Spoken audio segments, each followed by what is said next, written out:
sastra Melayu asli itu? Sastra Melayu asli merujuk pada karya-karya sastra yang ditulis dalam bahasa Melayu oleh penulis Melayu di wilayah yang sekarang dikenal sebagai Malaysia, Singapura, dan Indonesia. Sastra Melayu asli berkembang di perkampungan dengan media penyebaran secara lisan.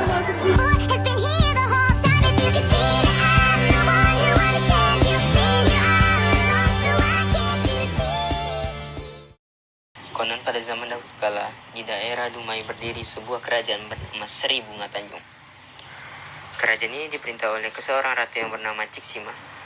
Ratu ini memiliki 7 orang putri yang elok dan rupawan, yang dikenal dengan Putri Tujuh. Dari ke-7 putri tersebut, putri bungsulah yang paling cantik, namanya Mayang Sari.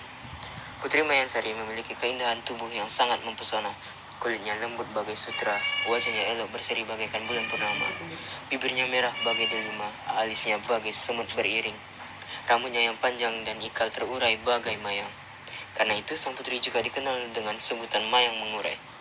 Pada suatu hari, ke-7 putri itu sedang mandi di lubuk sarang Umay.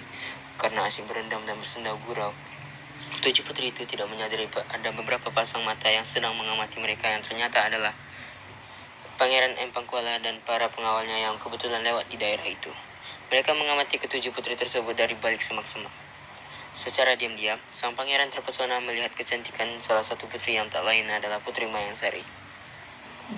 Tanpa disadari, Pangeran Empang Kuala bergumam lirih, "Gadis cantik di lubuk Umay, cantik di Umay, iya di Umay, di Umay." Kata-kata itu terus terucap dalam hati Pangeran Empang Kuala. Rupanya, sang pangeran jatuh cinta kepada sang putri. Karena itu, sang pangeran tak berniat untuk meminangnya. Beberapa hari kemudian, sang pangeran mengirim utusan untuk meminang putri itu yang diketahuinya bernama Mayang Mengurai. Utusan tersebut mengantarkan tepak sirih sebagai pinangan adat kebesaran raja kepada keluarga kerajaan Seri Bunga Tanjung.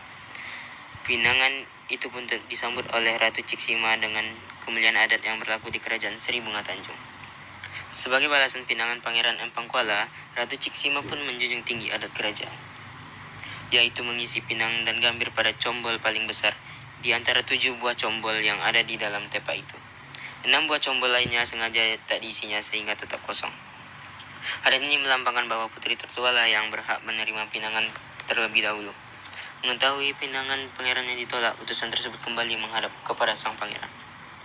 "Ampun Baginda Raja, hamba tak ada maksud mengecewakan Tuan. Keluarga kerajaan Seri Bunga Tanjung belum bersedia menerima pinangan Tuan." Untuk memperistrikan Putri Mayang Mengurai, mendengar laporan itu, sang raja pun naik pitam karena rasa malu yang amat sangat.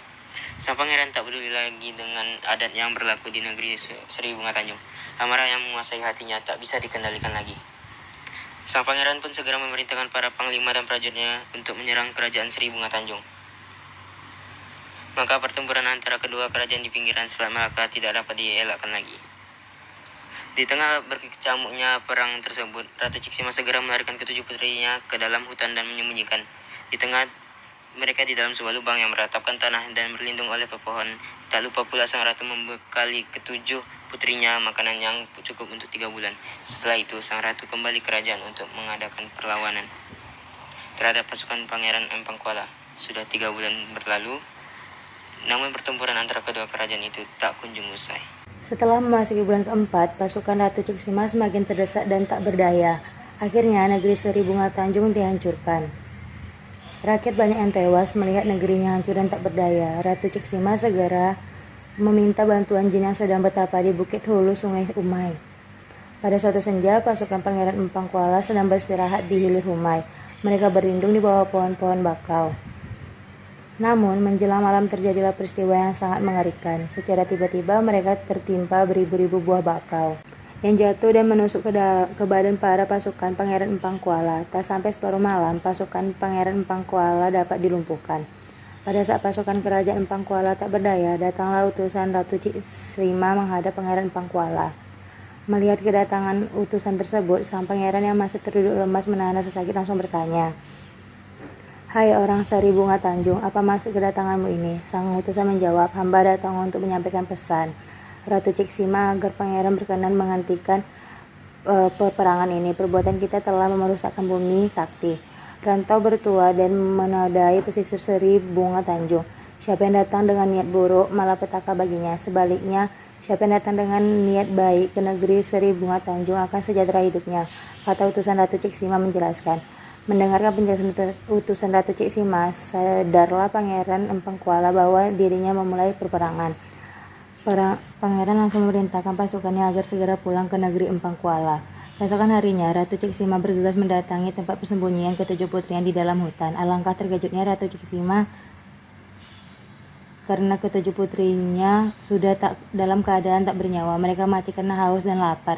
Ternyata Ratu Ciksima lupa kalau bekal yang disediakan hanya cukup untuk 3 bulan, sedangkan peperangan selama 4 bulan. Dan akhirnya, karena tak kuat menahan kesedihan atas kematian ketujuh putrinya, maka Ratu Ciksima pun jatuh sakit dan tak lama kemudian meninggal dunia. Sampai saat ini, pengorbanan putri tujuh tetap dikenang dalam sebuah lirik lagu.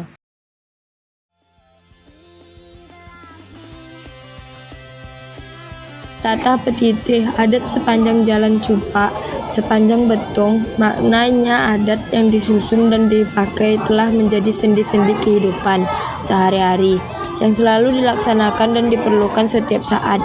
Yang kedua, adat muda yang dipakai adat tua ditinggalkan, merupakan sindiran bagi orang tua yang berperilaku yang baik dan tidak menyadari bahwa dirinya harus mempunyai sifat yang lebih terhormat.